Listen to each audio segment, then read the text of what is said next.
Muito bem, está no ar o 8 em Ponto e a gente falou aqui recentemente sobre depressão, que é o mal do século XXI, né?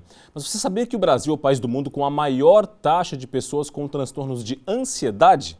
Dados da Organização Mundial de Saúde apontam que 9,3% dos brasileiros têm algum tipo de transtorno de ansiedade. E como evitar isso? Como resolver esse problema e levar uma vida melhor?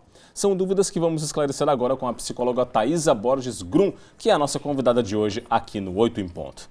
Tudo bem, Thaisa? Bom dia, seja bem-vinda. Bom dia, Rodrigo, obrigada. Thaisa, biologicamente, vamos começar, né, explicando para as pessoas o que é ansiedade, não é?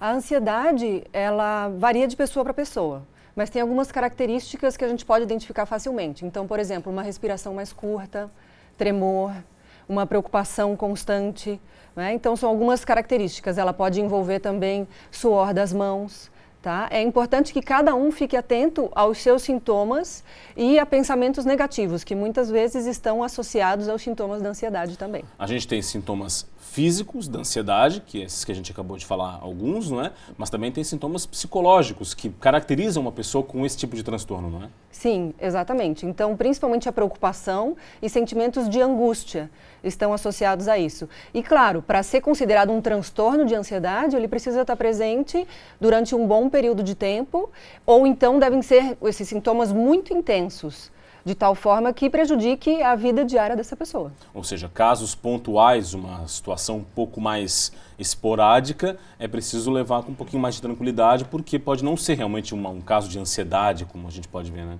Com certeza, e assim, porque todo mundo está sujeito à ansiedade, a nossa vida é muito corrida, todo mundo está sujeito a fatores de estresse no dia a dia, então assim, casos esporádicos não são considerados transtornos de ansiedade, isso faz parte. O que a gente precisa é aprender a administrar no dia a dia para evitar que isso se torne algo mais grave. Bom, a gente falou recentemente aqui no 8 em Ponto sobre depressão, não é? E a ansiedade, se não tratada, ela pode evoluir, ela pode estar associada a quadros de depressão? Com certeza, a ansiedade e a depressão caminham juntas. É muito frequente pessoas depressivas apresentarem sintomas de ansiedade e pessoas com transtorno de ansiedade também apresentarem sintomas depressivos. Porque qual é a base de tudo? Os nossos pensamentos têm muito a ver com a maneira como a gente se sente. Então, pensamentos negativos podem levar as pessoas a desenvolverem sintomas de ansiedade ou de depressão. Então, por isso elas vêm juntas.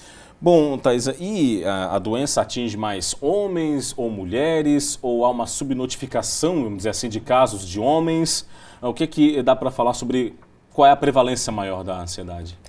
Mulheres, né? Então, assim, como muitos transtornos mentais, as mulheres são mais afetadas. Claro, tem as características biológicas, os fatores hormonais que todo mundo conhece, e também a gente acredita que existe uma subnotificação de homens, dos casos de homens, porque, claro, eles têm uma tendência a buscar menos um atendimento, seja médico ou psicológico, nos casos de ansiedade. Aí entra a questão cultural também de o homem se considerar infalível, de eu não tenho problemas de saúde, vou para o hospital só em último caso? Com certeza isso está muito presente. A gente sabe que a nossa cultura ainda vê, em muitos casos, e buscar um psicólogo ou um psiquiatra como algo muito negativo e que vai denegrir a minha imagem. Um sinal de fraqueza. Sinal de fraqueza, exatamente. Bom, Thaisa, e a gente falou agora na abertura do programa que o Brasil tem o maior número de pessoas no mundo com esse tipo de transtorno.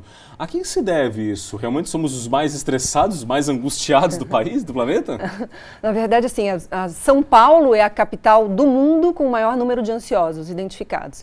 Então, as pesquisas mostram que tem a ver com os fatores urbanos, claro, as questões relacionadas a trânsito, violência, a correria do dia a dia, poucas áreas verdes, pouco contato social. Então, esses são alguns fatores. E também, ultimamente, a questão da crise econômica, que afeta todo mundo. Então, quando a gente tem menos condição, menos recursos econômicos, a gente acaba sendo privado de algumas coisas que tinha antes. E, claro, as demandas continuam aí, as exigências aí, e o dinheiro é mais curto.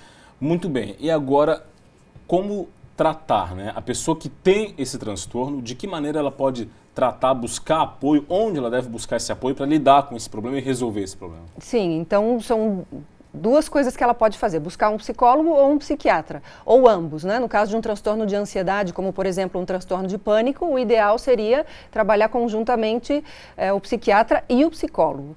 Tá? Então, ela deve buscar atenção, atendimento especializado, para identificar quais são as causas, porque pode variar de pessoa para pessoa, quais são as causas que levam a ela desenvolver, apresentar esses sintomas, e a partir daí poder tratar tanto fatores de pensamento como de comportamento para gerar maior qualidade de vida. E para quem não se considera ainda uma pessoa ansiosa, que está um pouquinho fora dessas estatísticas, o que a pessoa deve fazer para se prevenir? Que estilo de vida a pessoa deve ter? Acredito que isso influencia, claro, mas o que a pessoa deve fazer para prevenir se tornar um ansioso? Claro, a melhor coisa é cuidar da nossa qualidade de vida. Então, atividade física, alimentação, cuidar dos nossos pensamentos, que muitas vezes existem pessoas com pensamentos negativos recorrentes, aquelas pessoas que se queixam demais, que estão sempre avaliando as coisas de forma negativa. São algumas das coisas que a gente pode fazer e, claro, exercícios de meditação, de respiração, de relaxamento também podem contribuir para evitar chegar a esses casos mais críticos. Tá certo. Thaisa Grum, nossa entrevistada de hoje, psicóloga, muito obrigado pela presença aqui no 8 em Ponto e espero que as dicas ajudem as pessoas a lidar com essa doença que realmente acomete muita gente. Muito obrigado. Obrigada também, Rodrigo. Esse foi o 8 em Ponto de hoje, falando um pouco sobre ansiedade, que está aí realmente associada com a depressão, doença que pode e deve ser tratada com um estilo de vida mais saudável, com certeza ajuda muito, né, a prevenir a doença. O 8 em Ponto fica por aqui, mas o SC no Ar segue com muitas outras informações só para você.